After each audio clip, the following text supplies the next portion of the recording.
My sister claimed her baby was my husband's and wanted half my house, so I exposed forged will and vasectomy proof, and her empire shattered. My name is Bridget, and at 34 years old, I never expected to be a widow. 3 months ago, I lost Adam, my husband of 11 years, to a sudden aneurysm. Just days after his funeral, I dragged myself to my nephew Lucas's first birthday party, where my sister Cassandra dropped a bomb. She announced that Lucas was actually Adam's son, showing everyone a will claiming half of my $800,000 house. What she didn't know was why I could barely hold back my laughter. If you're watching this from somewhere where family drama hits close to home, take a moment to like and subscribe. Trust me, you'll want to hear how I handled what came next. Adam and I met 12 years ago at a charity auction benefiting children with cancer. I was volunteering, helping organize the silent auction items, when he outbid everyone else for a painting I had been admiring all night. It was a watercolor of the Boston skyline at sunset, vibrant oranges and purples bleeding into the harbor. After winning, he walked straight over to me and handed it over. "I noticed you looking at this all night," he said with a smile that made his blue eyes crinkle at the corners. "I think it belongs with you." That was Adam, thoughtful, observant, and generous to a fault. I fell hard and fast. We went on our first date the next evening, and it felt like we had known each other our entire lives. He was a corporate attorney, brilliant but humble, the kind of man who remembered the names of waitstaff and asked genuine questions about their lives. 8 months after we met, he proposed on the harbor, with the actual skyline mirroring the painting that brought us together. We bought our Victorian home in Beacon Hill shortly after our first anniversary. It was a stretch financially at $800,000, but Adam had just made partner at his firm, and I was building a solid reputation as an interior designer. The house needed work, but it had good bones, high ceilings, and a small garden out back where I envisioned future children playing. Those children never came, not for lack of trying. For years we charted, planned, and hoped. Then came the doctors, the tests, the procedures, 4 rounds of IVF that drained our savings and our spirits. I still remember the last failed attempt, the quiet drive home from the clinic, Adam reaching across the console to hold my hand, neither of us speaking because we both knew that was the end of that road. "We can still have a beautiful life," Adam said that night as we sat on our porch swing. "You and me, that's enough." And he meant it. Key, bro, we. We slowly rebuilt our dreams, we traveled, we poured ourselves into our careers, we renovated the house room by room until it was the showcase home I had always imagined. Adam supported my business when I decided to launch my own interior design firm. Our life was full, if different, than what we had first planned. My younger sister, Cassandra, was always in the periphery of our happiness. 4 years younger than me at 30, she had always been the wild child of the family. While I was studying design and building a business, she was bouncing between jobs and relationships. Our parents constantly worried about her, which translated to them making excuses for her behavior and bailing her out of financial troubles repeatedly. Cassandra and I had a complicated relationship from childhood. She was undeniably beautiful, with the kind of effortless charm that drew people to her, but there was always an undercurrent of competition from her side. If I achieved something, she needed to one-up me. When I started dating Adam, she suddenly became interested in law students. When we bought our house, she complained for months about her apartment, fishing for our parents to help her upgrade. It was exhausting, but Adam encouraged me to maintain the relationship. "She's your only sister," he would remind me. "Family is important." 2 years ago, Cassandra started dating Tyler, a bartender she met while out with friends. He was handsome in a rugged way, with tattoos covering his arms and a motorcycle that our parents disapproved of. Their relationship seemed volatile from the outside, with dramatic breakups and passionate reconciliations. Then came the pregnancy announcement at Thanksgiving dinner the year before Adam died. It was unexpected, to say the least. I was living into societal expectations, yet there she was, announcing her pregnancy with theatrical tears and declarations about the miracle of life. I felt the familiar sting of jealousy. After all our struggles, all our heartbreak, Cassandra had accidentally achieved what we had desperately wanted. But I pushed those feelings down. I was genuinely happy for her, and I was determined to be the best aunt possible to her child. Lucas was born a healthy 8 pounds 4 ounces. I was at the hospital with flowers and a handmade blanket I had spent months knitting. Cassandra seemed overwhelmed by motherhood from the start, often calling me in tears about Lucas's colic or her exhaustion.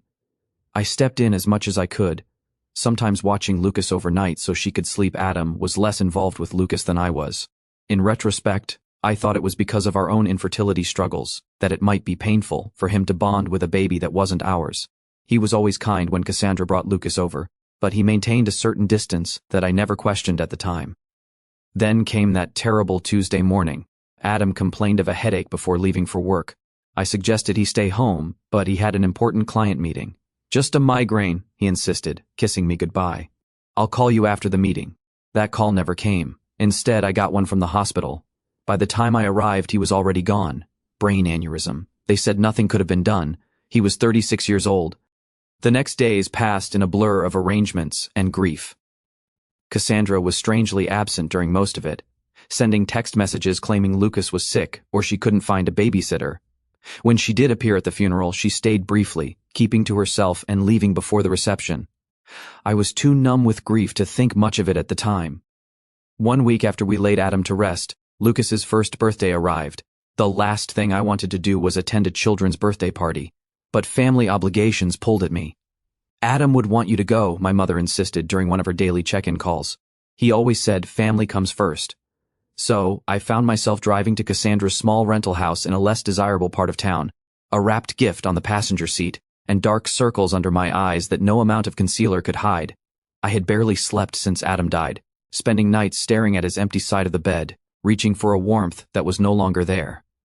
I parked behind a line of cars and took several deep breaths before grabbing the gift and heading inside.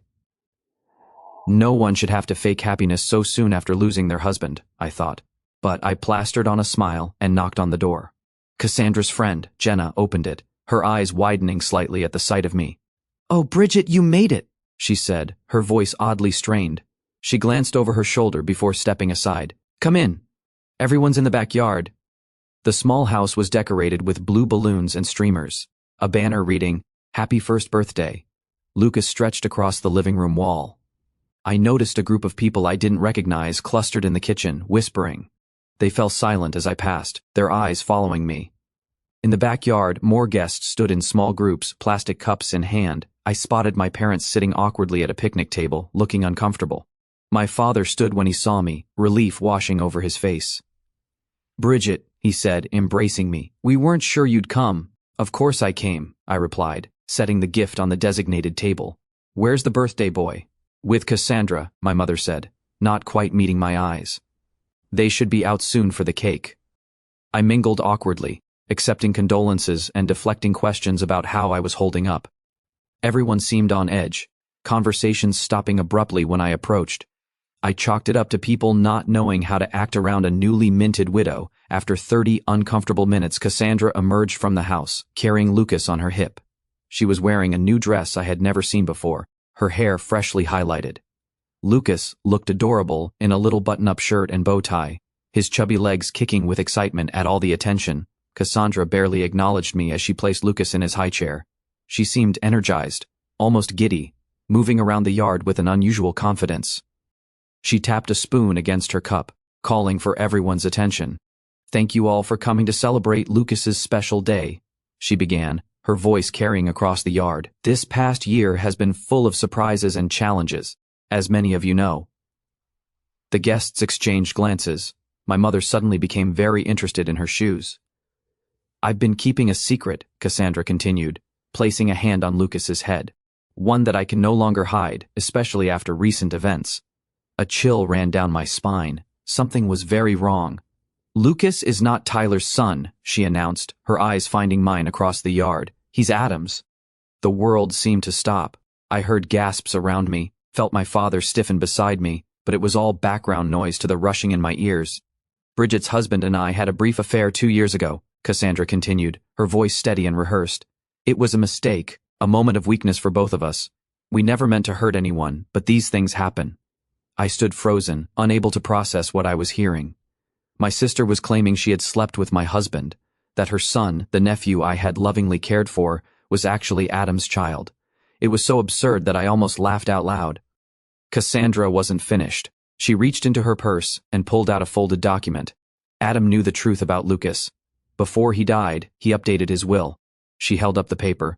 He wanted his son to be provided for, This will states that half of the house Adam and Bridget owned should go to Lucas as his biological child. Every eye in the yard turned to me. I could see the pity, the morbid curiosity, the discomfort.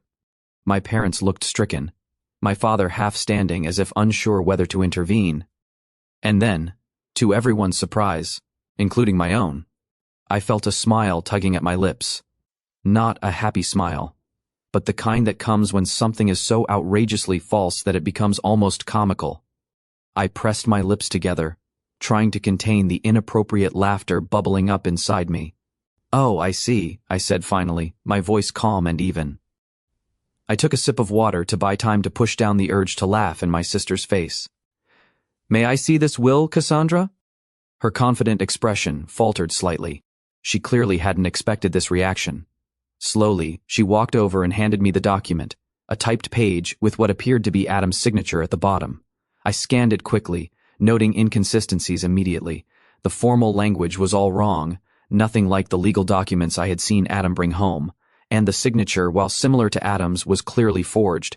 The connecting stroke between the A and D was wrong, the final flourish too pronounced.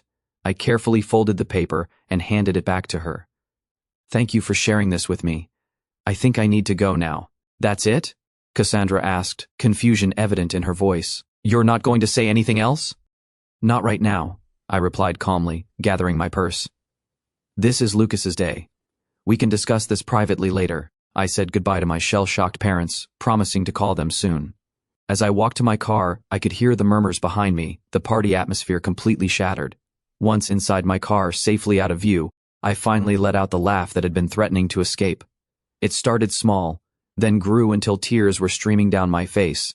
Not tears of joy, but a strange mix of grief, anger, and incredulous disbelief at my sister's audacity. Because there was something Cassandra didn't know, something Adam and I had never shared with anyone, something that made her elaborate lie not just hurtful, but impossible. The truth about Adam and Cassandra began 3 years ago, long before Lucas was even conceived. We had invited my sister over for dinner to celebrate her new job at a marketing firm, her longest employment to date. Adam had prepared his famous lasagna, and we had opened a good bottle of wine. It was a pleasant evening until I excused myself to take a work call from a client having a design emergency. The call took longer than expected, nearly 20 minutes of talking a wealthy client through hanging artwork. When I returned to the dining room, the atmosphere had changed.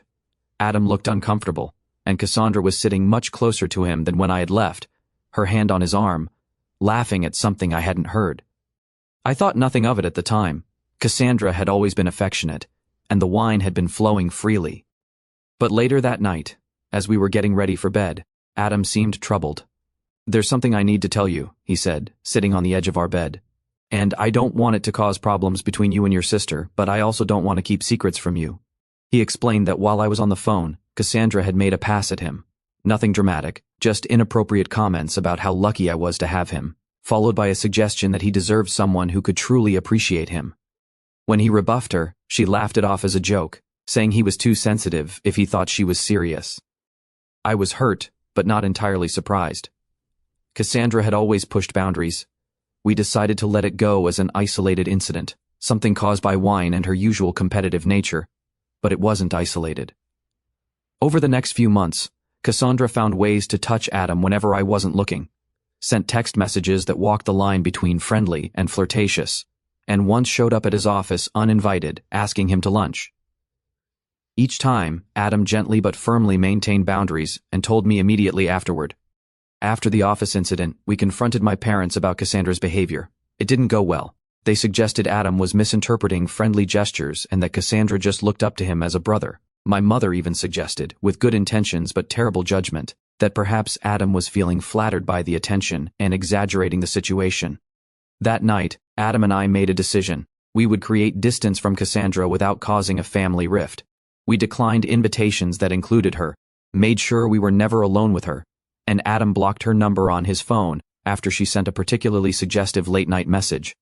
Then came the medical issue that changed everything. Adam had been experiencing pain for weeks before finally seeing a urologist. The diagnosis was a varicocele, an enlargement of veins within the scrotum, requiring surgery. The procedure went well, but there was a complication. The doctor recommended a vasectomy during the same surgery due to the extensive nature of the varicocele and potential for recurrence. It was a difficult decision, especially given our past fertility struggles, but we agreed it was the right choice for Adam's health. The vasectomy was performed 2 years before Lucas was conceived. We kept this medical information private. Even our parents didn't know. After years of invasive questions about our childless status, we had learned to protect our privacy around reproductive issues. The only people who knew were Adam, myself, and Adam's doctors. After the surgery, as Adam was recovering, he made a prediction that seemed paranoid at the time. "Cassandra's not done," he said, sitting in our garden with an ice pack discreetly positioned. "I have a feeling she might try something more drastic one day." I laughed it off, but Adam was serious. The next week, he scheduled an appointment with our family attorney, James Wilson. I went with him, listening as Adam detailed Cassandra's behavior and his recent medical procedure.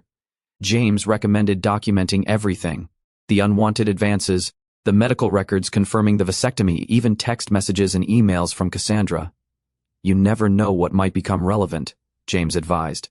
"Better to have documentation and never need it than wish you had it later."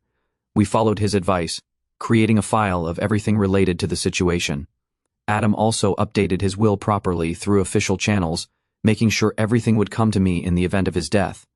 James kept copies of all documents, and we placed the originals in a safety deposit box at our bank. "Just in case," Adam had said when we locked the box, "though I plan to be around to deal with any of Cassandra's drama for at least another 50 years. The morning after Lucas's birthday party, I drove straight to the bank. The manager, who had known Adam and me for years, expressed condolences as he led me to the vault. I sat alone in the small viewing room and opened the box Adam and I had filled with what he jokingly called our disaster preparation kit. Inside was exactly what I needed: Adam's legitimate will, notarized and properly executed, leaving everything to me: medical records detailing his vasectomy 2 years before Lucas's conception, making it biologically impossible for him to be the father; a journal Adam had kept documenting every inappropriate interaction with Cassandra, including dates, times, and exact quotes; printed copies of text messages she had sent him; a letter from our attorney confirming that he had witnessed Adam's legitimate will and was available to verify its authenticity; and at the bottom of the box, a sealed envelope with my name written in Adam's familiar handwriting. With trembling fingers, I opened it and began to read. "My dearest Bridget, if you're reading this, something has happened to me, and you've needed to access these documents. I hope it's many years from now, when we're old and gray, and Cassandra's antics are nothing but a distant memory we laugh about. But if not, if the worst has happened and she's tried to hurt you in my absence, please know that I tried to prepare for every possibility. Use these documents to protect yourself. I know how much you value family, how loyal you are to those you love. But you deserve to be protected from those who would take advantage of that beautiful heart of yours. I love you beyond words, beyond time. Whatever happens, know that. Adam." Tears streamed down my face as I read his words, feeling his love and protection reaching out to me even after death. My practical, thoughtful husband had anticipated this, not the specific scenario, perhaps, but the possibility that Cassandra might try to use his death to her advantage. I carefully returned everything to the box except what I needed: copies of the medical records, the legitimate will, and selected journal entries. Then I called James Wilson and scheduled an appointment for that afternoon. James Wilson's law office was in a converted brownstone in downtown Boston, the kind of place that exuded old money and discretion. I had only been there a handful of times with Adam, but the receptionist recognized me immediately, her expression softening with sympathy. "Mrs. Preston," she said, standing to greet me, "Mr. Wilson is expecting you. Please accept my condolences for your loss." James was in his 60s, with silver hair and reading glasses perched on the end of his nose. He had been Adam's mentor when Adam first joined the firm, and they had maintained a close friendship even after Adam moved to a different practice. He stood when I entered, coming around his desk to embrace me briefly. "Bridget," he said, gesturing for me to sit. I was devastated to hear about Adam. He was one of the good ones. "He was," I agreed, my voice catching slightly. "And it seems he was also right about preparing for the worst with my sister." I explained what had happened at the birthday party, showing him the forged will Cassandra had presented. James examined it, his expression growing increasingly concerned. "This is an amateurish forgery," he said finally. The language is all wrong, and the signature, while similar, would never stand up to expert analysis. But the fact that she created this at all is deeply troubling. I showed him the documents from the safety deposit box, the medical records confirming Adam's vasectomy, the legitimate will, and Adam's journal documenting Cassandra's behavior over the years. Adam was nothing if not thorough, James said, reviewing the materials. These medical records alone disprove her claim about Lucas's paternity. The vasectomy was performed 2 years before the child was conceived. It's biologically impossible for Adam to be the father. What should I do? I asked. I don't want to humiliate her publicly, but I can't let her take half of our home based on a lie. James leaned back in his chair, considering. First, we need more information. I recommend hiring a private investigator to look into Cassandra's current situation. There's likely a motivation beyond simple cruelty here. People rarely attempt fraud of this nature without financial pressure. He recommended Frank Delaney, a former police detective who now worked as a private investigator, often on cases for the firm. I agreed, and James made the call immediately, explaining the situation in broad strokes. Frank arrived an hour later, a stocky man with a Boston accent and a no-nonsense attitude. He took detailed notes as I explained the situation, asking pointed questions about Cassandra's relationship history, employment, and financial status. I realized how little I actually knew about my sister's current circumstances. We had grown further apart since Lucas's birth, with my attempts to be involved as an aunt often rebuffed or taken for granted. I'll need a few days, Frank said when I had finished. My preliminary focus will be on her financial situation and relationship with the child's actual father. Is there anything else you can tell me about him? I shared what little I knew about Tyler, the bartender Cassandra had been dating when she became pregnant. I had only met him a handful of times, and he had seemed uninterested in family gatherings. Last I heard they were still together, but she rarely mentions him anymore, I said. He wasn't at the party yesterday, which I thought was strange for the father of the birthday boy. Frank nodded, making another note. That's a good starting point. I'll be in touch soon. 3 days later, Frank called, requesting a meeting at James's office. When I arrived, both men were reviewing documents spread across the conference table. Mrs. Preston, Frank began once we were seated, I've uncovered some concerning information about your sister's situation. According to his investigation, Cassandra was in dire financial straits. She had accumulated over $75,000 in debt, spread across credit cards, personal loans, and medical bills for Lucas, who had needed surgery for a heart defect shortly after birth. Her credit score was abysmal, and she had been rejected for 3 additional loans in the past month alone. She's also facing eviction, Frank continued, sliding a document across the table. This is a copy of the notice her landlord filed last week. She has until the end of the month to pay 4 months of back rent or vacate the property. As for Tyler, he had apparently abandoned Cassandra and Lucas shortly after the birth, moving to Seattle with a new girlfriend. He was paying minimal child support, barely $200 a month, and even that irregularly. I also found these, Frank said, producing printouts of text messages. She's been telling friends about her plans to claim part of your house for weeks.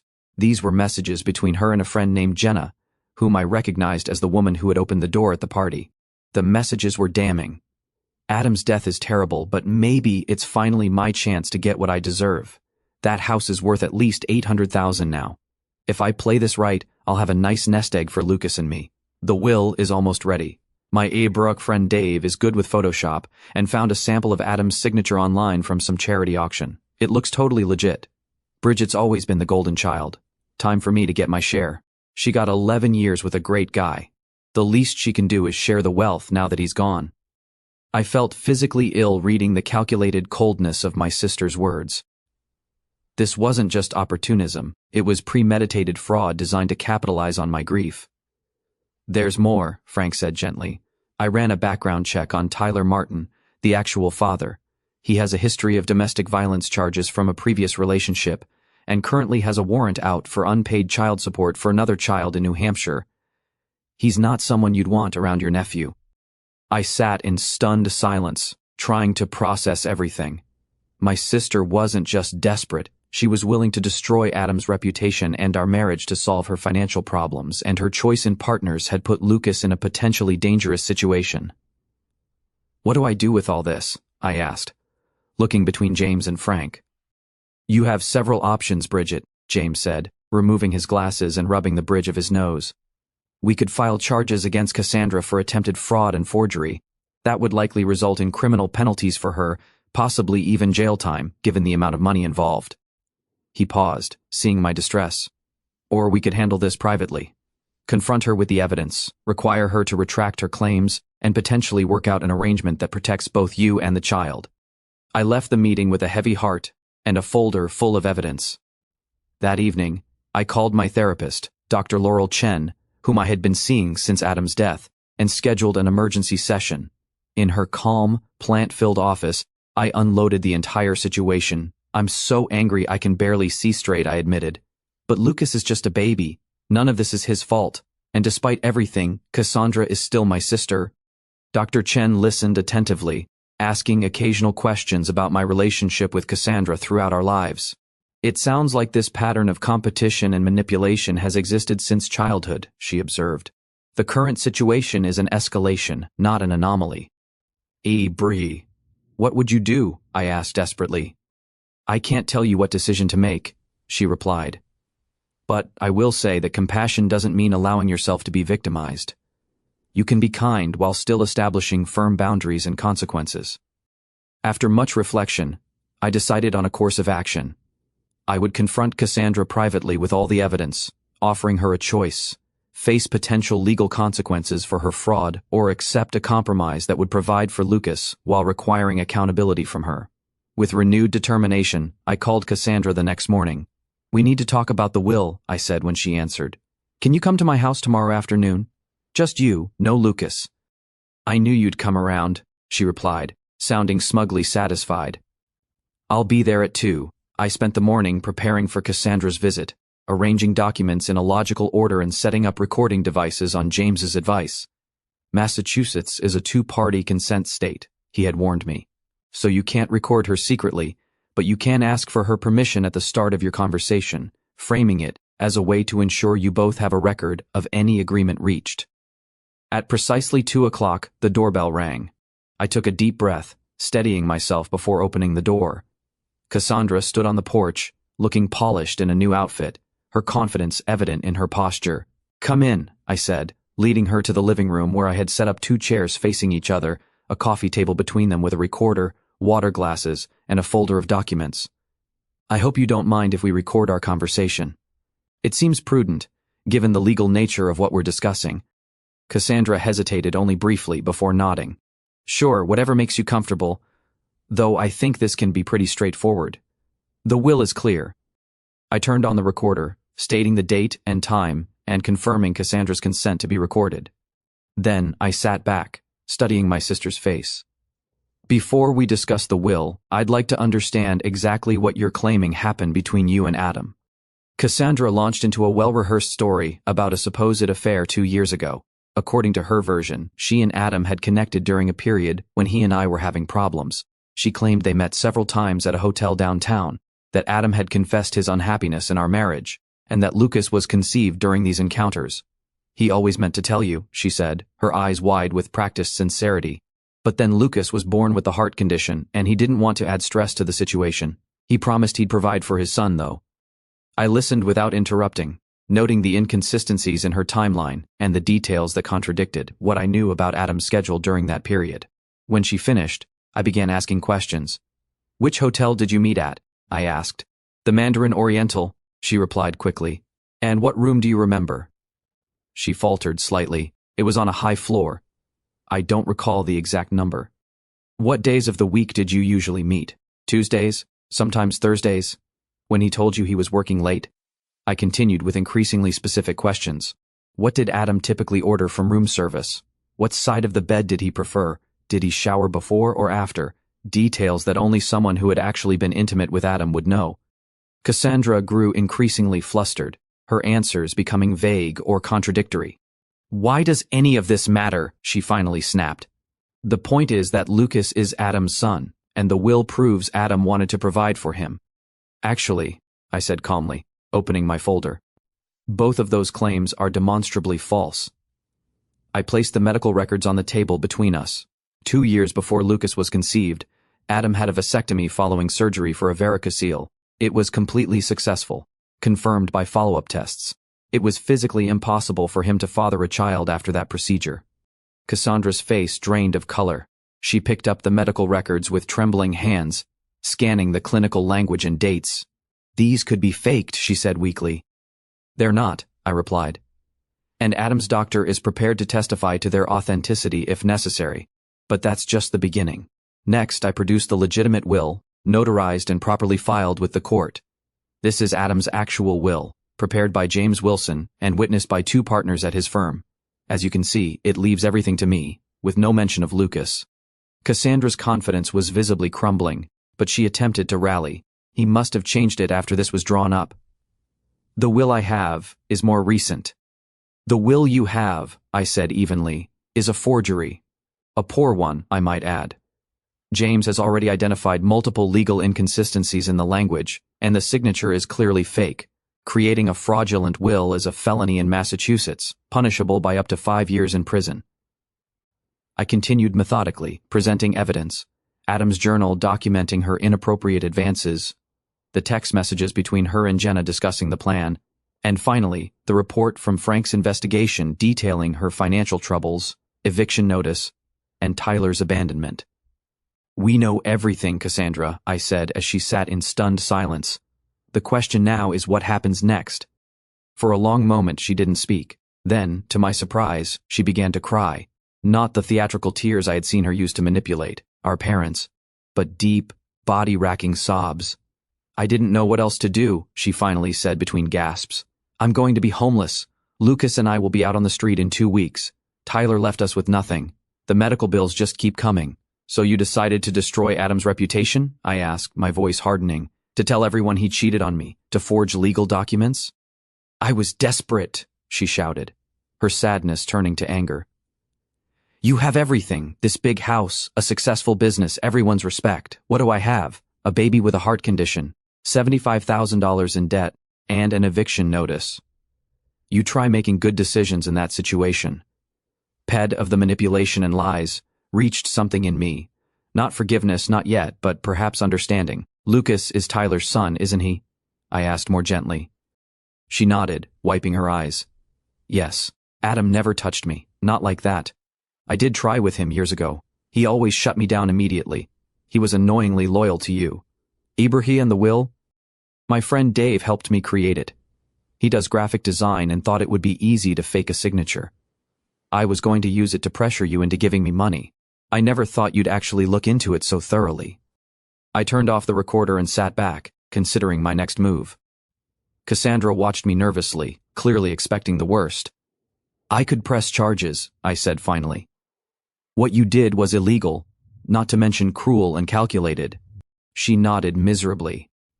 "I know. But that would hurt Lucas," I continued. "And despite everything, he's my nephew. I love him."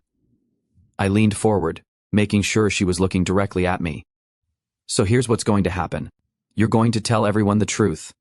That you lied about the affair, that Lucas is not Adam's son, and that you forged the will. You'll apologize publicly to me and to Adam's memory. And then what?" she asked, her voice small. "We'll still be evicted." "I'm not finished," I said.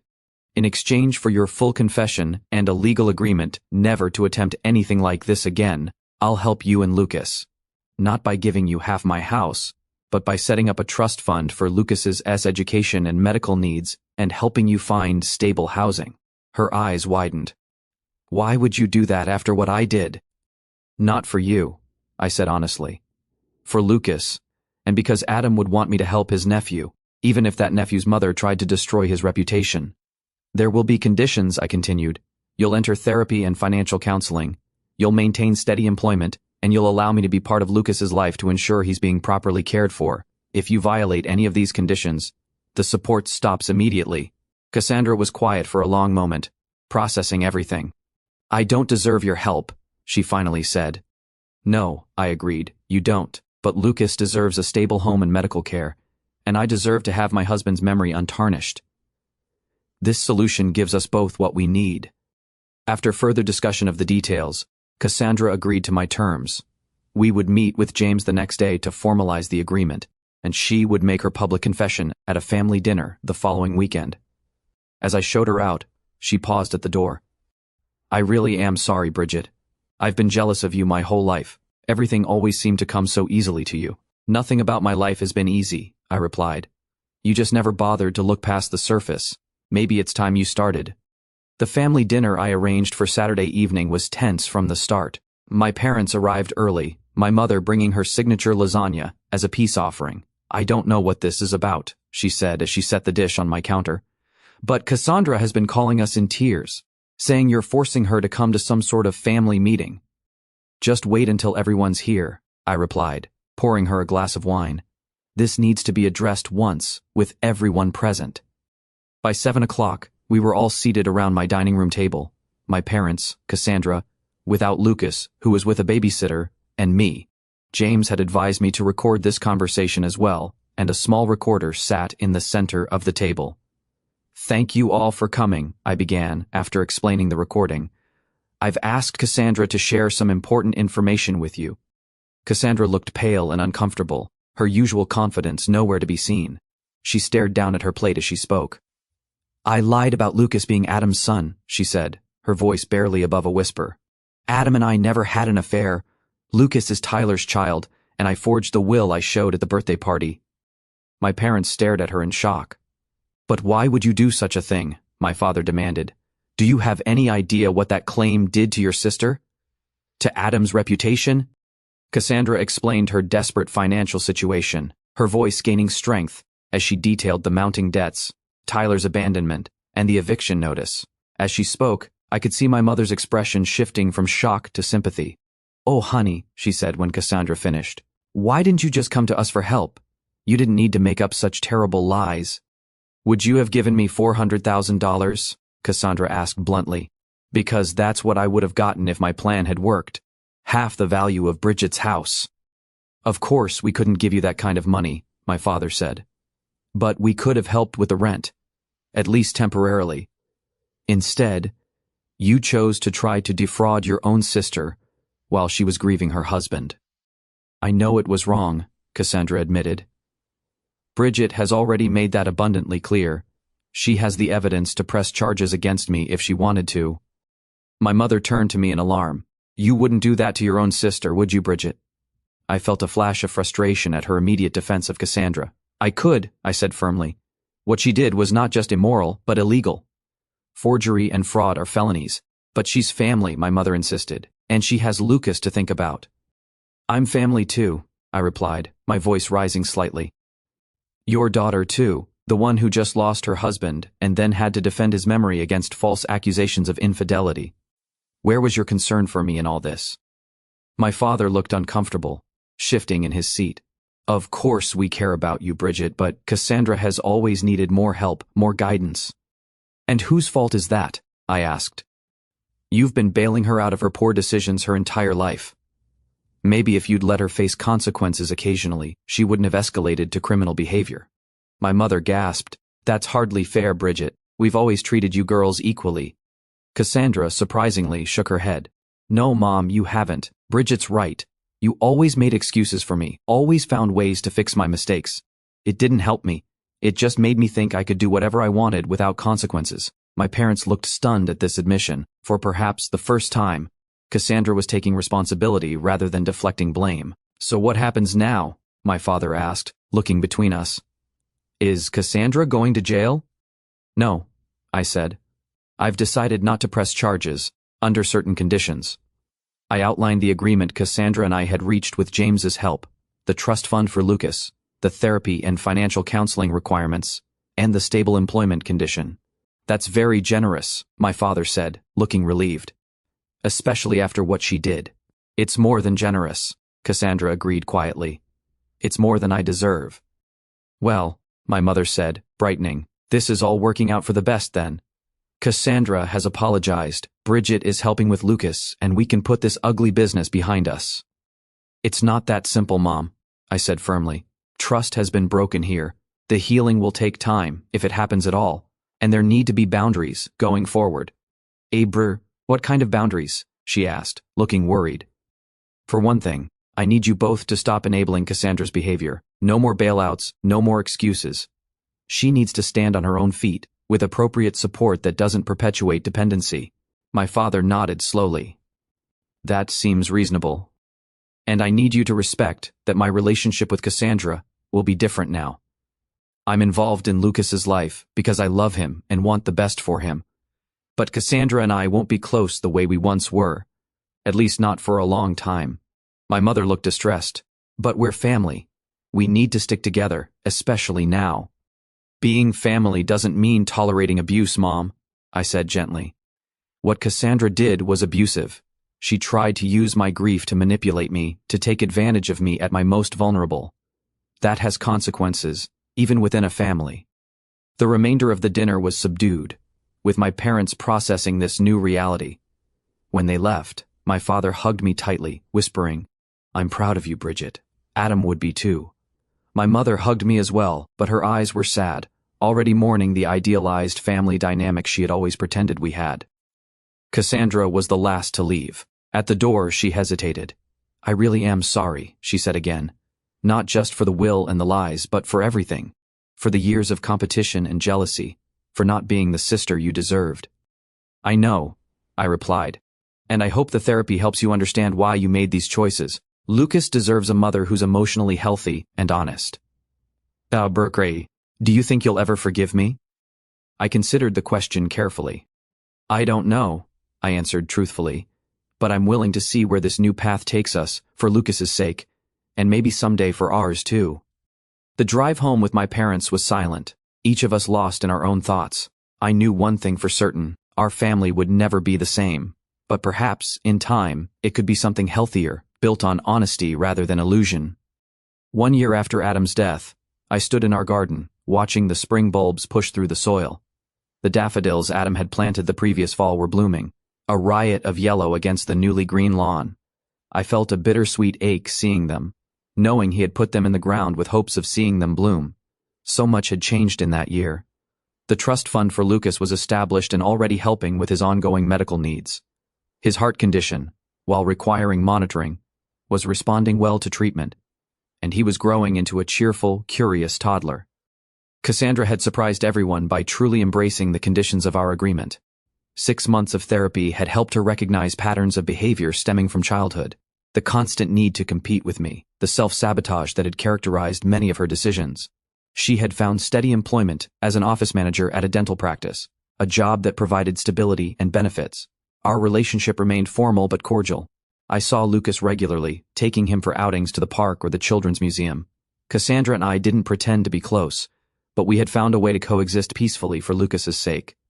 My parents had struggled initially with the new boundaries I had established. My mother, especially, found it difficult to accept that her daughters wouldn't have the close relationship she had always envisioned. But over time, they too had adjusted, learning to support Cassandra without enabling her dependency. As for me, the grief support group I had joined shortly after Adam's death had become a lifeline. 12 strangers, bound together by loss, had become friends, understanding each other in ways that even well-meaning family and friends couldn't. We met weekly, sharing our journeys through grief, celebrating small victories, and supporting each other through the inevitable setbacks. 3 months after the confrontation with Cassandra, I had established the Adam Preston Foundation for Legal Education, providing scholarships to students from underprivileged backgrounds interested in corporate law. It gave me purpose to see Adam's legacy continuing in the careers of young, idealistic lawyers who might otherwise never have had the opportunity to enter the profession. Old friends had stepped up in ways I could never have anticipated. Adam's law partners checked in regularly, inviting me to dinners and events, making sure I wasn't isolated in my grief. My college roommate, Sarah, flew in from Chicago monthly just to spend weekends with me, sometimes doing nothing more than watching movies and ordering takeout. And then there was Michael. I met him at a fundraiser for the foundation 6 months after Adam died. He was a professor of ethics at Boston University, thoughtful and kind, with a quiet sense of humor that reminded me of Adam in some ways. We started as friends, sharing coffee after foundation meetings, then gradually transitioned to occasional dinners. It was different than what I had with Adam, as it should be. Michael understood that Adam would always be part of my life, that loving again didn't mean replacing what came before. We were taking things slowly, both of us cautious but hopeful. Standing in the garden that spring morning, I reflected on everything Adam had taught me. not just during our years together, but even after he was gone. His foresight in preparing those documents had protected me when I was at my most vulnerable. His journal entries had validated my experiences with Cassandra when my own parents tried to dismiss them. His love continued to shield me, even in his absence. I had learned difficult lessons through this ordeal, that family relationships need clear boundaries to remain healthy, that documentation is not just a legal precaution, but sometimes an emotional necessity, that forgiveness doesn't have to mean forgetting or allowing harmful patterns to continue, that sometimes the people we expect to protect us are the ones we need protection from. But I had also learned about my own strength.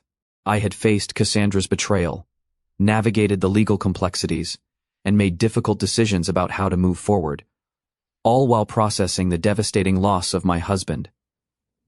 I had found a way to honor Adam's memory while beginning to build a new life for myself. The daffodils swayed in the spring breeze, resilient after the long winter. I thought about how grief is like that too. Not a straight line, but a series of seasons, each bringing its own challenges and unexpected beauties. I wasn't the same person I had been before Adam died, before Cassandra's betrayal. I was stronger in some ways, more cautious in others, but ultimately more authentic in how I approached relationships and boundaries. Sometimes, the most painful betrayals force us to find strength we never knew we had, I said softly to the garden Adam had loved. You couldn't have known what would happen after you were gone, but somehow you prepared me to face it. And in that way, your love protects me still. As I turned to go back inside, I felt a sense of peace that had been absent for so long. Not because the grief was gone, it never would be completely, but because I had found a way to carry it alongside hope for the future. Adam had given me that gift, teaching me that love endures even when the person is gone, that preparation and honesty are acts of profound caring. If there's one thing I'd share with anyone facing betrayal within their family, it's this. Protect yourself with both documentation and boundaries. The people who truly love you will respect those boundaries, and the ones who don't were never safe for you to begin with. Have you ever had to establish difficult boundaries with family members? Thanks for watching. Take care. Good luck.